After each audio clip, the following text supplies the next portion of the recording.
Gracias, Felipe. Y frente a eso que acaba de decir María Claudia Tarazona, esposa de Miguel Uribe Turbay, de que ningún niño en Colombia debería repetir esa historia de que a su papá lo intentan asesinar cuando tiene 4 años, es que Miguel Uribe, Ana Cristina, está repitiendo él su propia historia, la historia que vivió con su mamá. Lo que pasa es que ahora quien lo vive es su hijo, que ve a su papá debatirse entre la vida y la muerte. Así es, Camila, porque a ese niño también le mataron a su abuelita. Su abuelita era Diana Turbay Quintero.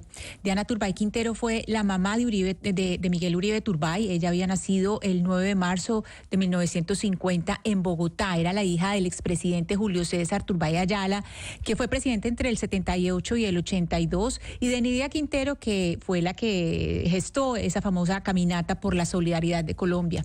El precandidato Miguel Uribe es el menor de los 2 hijos de Diana Turbay. Su hermana mayor es María Carolina Hoyos Turbay, que es hija del primer matrimonio. Diana Turbay estuvo casada con Luis Francisco Hoyos Villegas, y en el segundo matrimonio con Miguel Uribe Londoño, que es expresidente de la Federación Nacional de Cacaoteros y que es el padre de Miguel Uribe Turbay. Hubo un video muy bonito en una entrevista en que Miguel Uribe recordaba a su mamá. Esto le dijo a los colegas de Red Más. Escuchemos.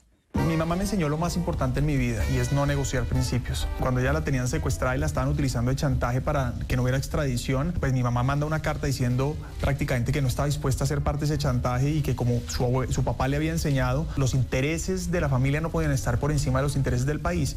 Y para mí esa ha sido mi gran lección, no negociar principios y valores. Además, su entrega, su causa, ese pues al final es también mi propósito de vida, un país sin violencia. Pero la verdad es que me hubiera encantado vivir con ella. Yo daría todo lo que tengo en mi vida por estar al lado de ella.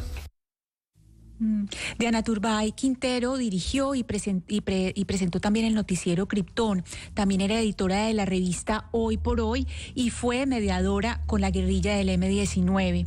Hay una famosa entrevista que ella le hizo a Carlos Pizarro León Gómez cuando era candidato presidencial, y eso fue lo que usaron los extraditables para atraer su interés periodístico y poder secuestrarla.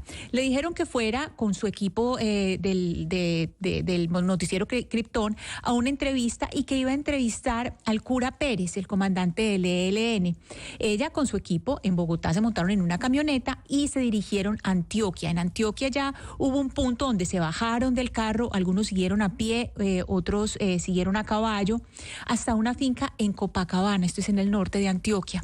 El 30 de agosto de 1990, Diana Turbay y sus 5 compañeros de televisión fueron secuestrados por los extraditables, que era un grupo encabezado por Pablo Escobar. ¿Qué buscaba este crimen? Ellos buscaban presionar al presidente que se acababa de posesionar, que era César Gaviria Trujillo, para que derogara el tratado de extradición. Ustedes deben recordar que hay un monumento a Diana Turbay en Bogotá.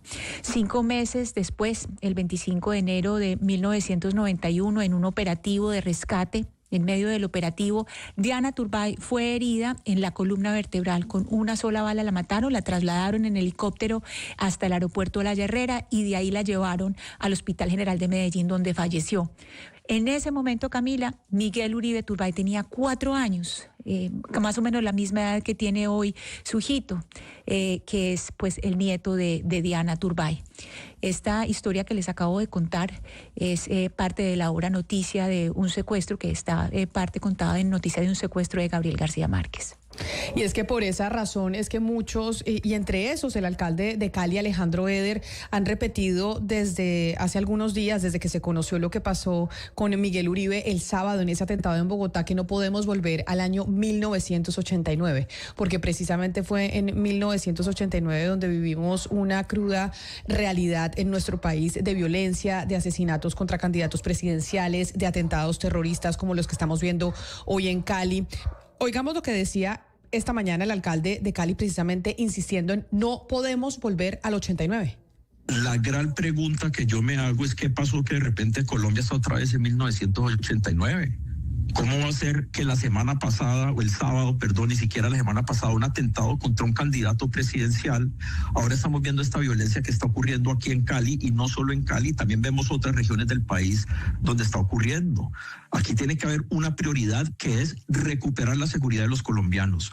No puede ser que desde 1989 a esta fecha por todo lo que pasamos los colombianos para recuperar la seguridad, por todo lo que pasamos para poder lograr un país más estable, y ahora en cuestión de meses se está desbarajustando todo. Aquí se tiene que priorizar la vida de los colombianos, se tiene que priorizar buscar la paz del país, y eso se hace de la mano de la fuerza pública.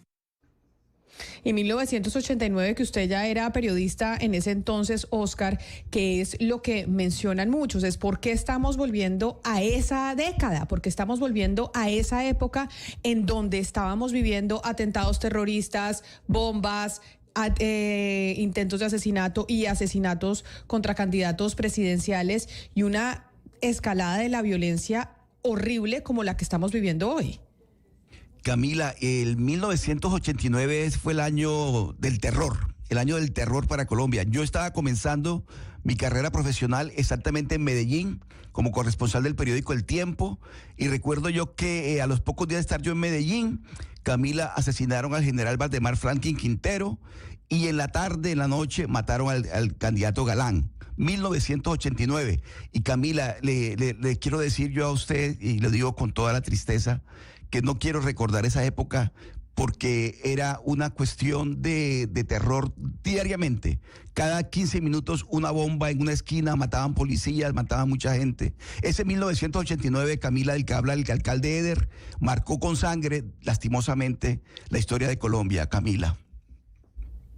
Pues sí, y por eso es que más adelante vamos a hablar con María Elvira Samper, que escribió un libro de 1989 sobre cómo ese año fue uno de los años más crudos y el año del horror de la violencia en Colombia, Óscar.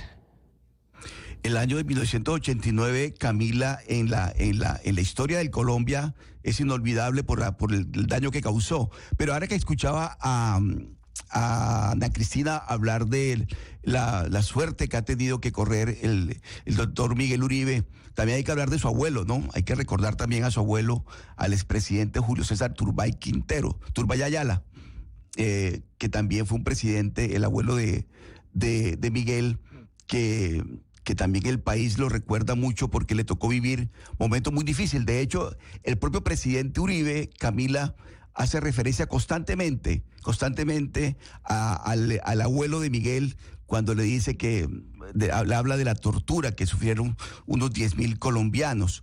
Mire, el expresidente Julio César Turbay Ayala, le tocó vivir, Camila, como presidente de la República, lo que se conoció como la toma de la Embajada de República Dominicana. Ese episodio lo marcó al país. Esa toma comenzó el 27 de febrero de 1980, Camila, y tuvo su desenlace el 26 de abril de ese año, 61 días después. Y fíjense que a pesar de todo lo que se ha hablado del expresidente Turbay Ayala, la historia le reconoció al expresidente Turbay Ayala la manera como manejó la toma de la Embajada de República Dominicana, porque pudo tener un desenlace fatal, cruento. Sin embargo, el expresidente Turbay Ayala, esa toma que hizo el M-19 en cabeza de el comandante 1, que se llama Rosenberg Pavón, tuvo un desenlace pacífico. El expresidente Turbay asumió, él personalmente, lo que era la toma de la Embajada de República Dominicana. Y todo esto que estoy contando, Camila, hace parte de los documentos desclasificados de la Embajada de Estados Unidos en Colombia. Ahí consta exactamente cómo el expresidente Turbay Ayala se opuso inclusive a la propuesta de los militares en cabeza de el general Luis Carlos Camacho Leiva, quien le propuso al presidente Turbay la retoma, digamos, la ocupación militar de la embajada para rescatar a los 50 rehenes. De esos 50 rehenes que tenía la embajada, amigos oyentes y Camila, 17 eran embajadores. Estaba el embajador de Estados Unidos, el señor Asensio, Diego Asensio, estaba también en ese cuerpo de rehenes el nuncio apostólico Ángelo Acerbi, estaba el embajador de México, Ricardo Galán, y todos esos grupos, todos esos embajadores estaban a merced de los guerrilleros del M-19 en cabeza de Rosenberg Pavón. Sin embargo, Camila, el presidente Turbay en su momento asumió personalmente el desenlace y al final se negoció 61 días después se negoció la salida de los guerrilleros del M-19 y también de los rehenes hacia La Habana. Ellos van a La Habana y llegan todos sanos y salvos a La Habana. ¿Cuál fue el costo, digamos? El costo de todo el rescate.